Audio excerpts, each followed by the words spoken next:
You're listening to Civic Media. Stay up to date on the latest news and information for your local community and Wisconsin by signing up for our free email newsletter. Visit civicmedia.us/email to get started. This is your WXCO Daily News Roundup for Bull Falls Radio, 98.9 FM and 1230 AM in Wausau.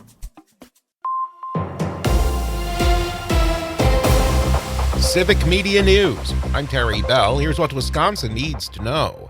Unemployment in Wisconsin is down 2.5%. The State Department of Workforce Development says that's down from 3% in July. Joblessness went down in all 12 major population centers in Wisconsin since August, as well as since last year. Wisconsin school superintendent says budget-writing lawmakers should release $50 million to support literacy education. Jill Underly says the Joint Finance Committee's decision to hold on to the money is putting a burden on local communities. They have, with good faith, bought new curriculum, have trained their teachers, but they haven't released the funding that they need to do this. And so they are footing the bill, and their taxpayers and their local communities are having to do it. And the money is there. It just hasn't been released. Underly accuses Joint Finance Republicans of obstruction. She gave her annual State of Education speech yesterday. Pro-democracy groups are calling out the mayor of Wausau for moving an absentee ballot out of the public's reach Sunday. Nick Ramos heads the Wisconsin Democracy Campaign. He says it's as bad as a mayor going into a polling place and removing a tabulation machine. Stunts like this only sow seeds of doubt into the security of our elections. This makes people think that their vote does not count. The truth is that your vote matters in every single election. The Marathon County District Attorney is looking into whether Doug Diddy broke the law. A complaint has also been filed with the Wisconsin Elections Commission. Wisconsin businesses say healthcare costs are a burden. Wisconsin Manufacturers and Commerce's new survey shows 85% of Wisconsin businesses reported healthcare costs going up 10% or more. Wisconsin could bring an additional $2 billion in federal money if it expanded Medicaid. That's according to a new Wisconsin Policy Forum report. The report also says adding more people would also lead to higher costs and more demands on hospitals. Owners of older homes in Wisconsin can get some help paying for renovations to improve energy efficiency and safety. The Wisconsin Housing and Economic Development Authority's More Like Home program offers low-interest loans to homeowners between $5,000 and $50,000. I'm Terry Bell, Civic Media News. Now, here's what you need to know closer to home. For WXCO News, I'm Brittany Merlot. A horse has tested positive in Marathon County for Eastern equine encephalitis. It's the state's first confirmed case of EEE in 3 years. This virus can cause inflammation of the brain, impairing the animal's vision, head pressing, circling, inability to swallow, lack of coordination, seizures, and even death. Affected horses are often found down and unable to rise. EEE is fatal in 90% of those infected with the illness. Equine owners should contact their vet if they see any symptoms. Vaccinations are available with 2 initial doses and boosters to follow. This sickness is not passed horse to horse or to people. Mosquitoes carry it from infected birds, meaning Wisconsin's mosquito population currently has it, and humans can get it if bitten. This risk remains until the first killing frost. The general election is less than 40 days away now, and on the ballot in November, voters in Wisconsin will have a statewide referendum question. As we break it down, the referendum would amend the state constitution from every United States citizen may vote to only United States citizens may vote. An interesting amendment because it's not clear if it actually functionally changes anything. For those interested in looking at a sample ballot before the election, head to My Vote for more information. And there's 2 more days of Operation Safe Stop Week to promote school bus safety. An estimated 38% of motor vehicles illegally pass Wisconsin school buses every day, leaving a very dangerous situation for your children. Yellow lights mean the bus is about to stop. The red light means students are getting off or on the bus. And you are required to stop at least 20 feet away. Help keep our kids safe. People looking to buy a home need to be aware of the interest rates. Recently, the U.S. Federal Reserve lowered interest rates, but that is not the same as mortgage rates, says Kristen Ambos of Point Mortgage in Appleton. The mortgage rates will follow the Federal Reserve, but it's not a direct indicator of a mortgage rate. It's a direct indicator on the rates that the banks are borrowing at. So that's coming down. But remember, the bank is going to add 2 to 3% so that they can make money. So that's where the mortgage rates are going to be. Ambo said there will be competitive pressure for the mortgage rates to come down. And the Wausau Woodchucks' annual economic impact report was released. It showed that the team impacted the community through hotel rooms, people going out for dinner, and more, bringing in just under $4 million, which is an increase from last year's $3.5 million. With a steady $500,000 increase over the last 3 seasons, the team is looking to continue to get bigger and better. Be wary of invasive species or harmful hitchhikers in your firewood this fall. The DNR is asking you to help slow the spread of tree-killing pests and diseases by not transporting firewood away from where it was harvested. Buy local and burn local. Purchase firewood for your camping trip on site and leave any unused wood behind when you leave. It's not worth bringing a pest home to infest your property. Untreated firewood is one of the most popular ways invasive species like the emerald ash borer and the spongy moth spread across the state. In fact, earlier this year, the last county uninfected by the emerald ash borer had its first infestation. You can visit firewoodscout.org to find firewood near you.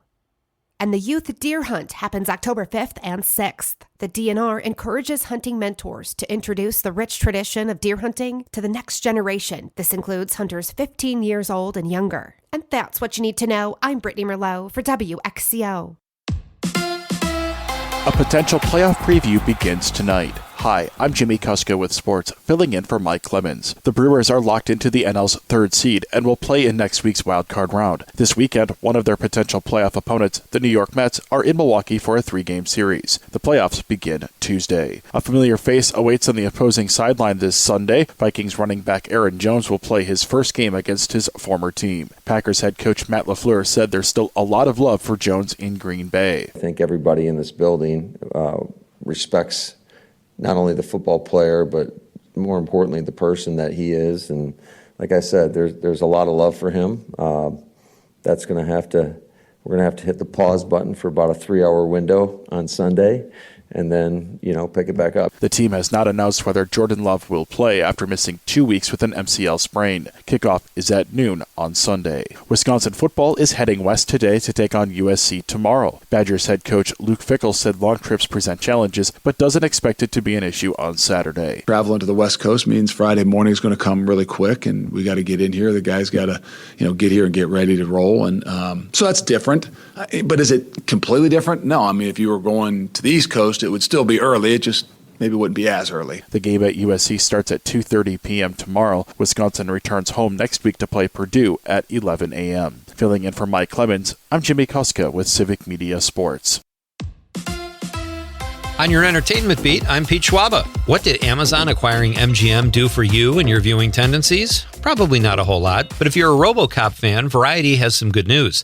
A TV series is in development at the network and will be based on the 1987 classic feature film and the 2 sequels that followed. A TV show based on a movie is nothing new, but it has become a bit of a business model for Amazon MGM. They also have Poltergeist and Legally Blonde in the works as TV series. Speaking of spin-offs, let's go from the horribly violent to the more family-friendly fare. Disney has announced that the Inside Out franchise will now add a TV series to its roster. The first iteration will have 4 episodes and include the voices of Amy Poehler and Tony Hale. Inside Out 2 was released in June and smashed box office records, passing the Lion King remake of 2019 to become the all-time animated leader at the box office. The show is expected to drop on Disney in December. Sibling rivalry is alive and well in Hollywood. For Eric Roberts, it must be difficult when your sister is America's sweetheart and you are America's offbeat, quirky, and at times eerie character actor. In his memoir, Runaway Train, or The Story of My Life So Far, Roberts said his more famous sister Julia was good in Mystic Pizza and great in Pretty Woman, but that her performance in Steel Magnolias did not hold up. He also slammed the performances of the rest of the all-star cast, continuing that there were a bunch of over-the-top performances and crying in the movie, and as the saying goes,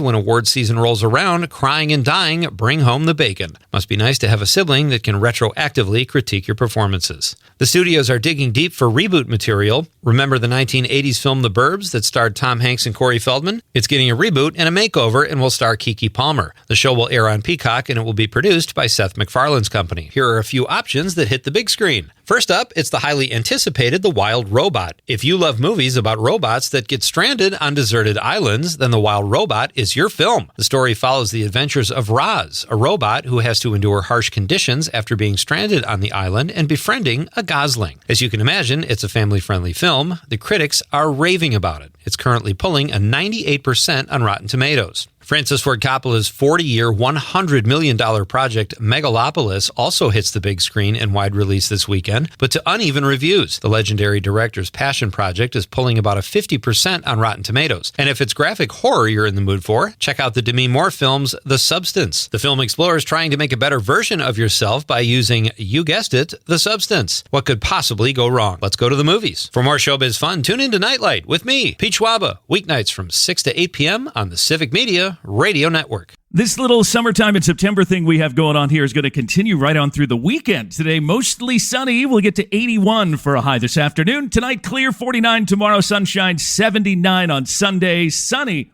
with a high right around 78. I'm meteorologist Sean Cable. Outside now, it's 55. That's your WXCO Daily News Roundup from Civic Media. Subscribe to this podcast on Spotify, Apple, or wherever you find your podcasts. Find more news at bullfallsradio.com. The national news cycle never stops, but it can be hard to find news about your local community. Civic Media is dedicated to providing quality local and state news coverage across Wisconsin. With the Civic Media app, you can get notifications about local stories that matter to you and your community. Find the free Civic Media app in your phone's app store and choose notifications from the menu to tell us what kind of news you want to hear about.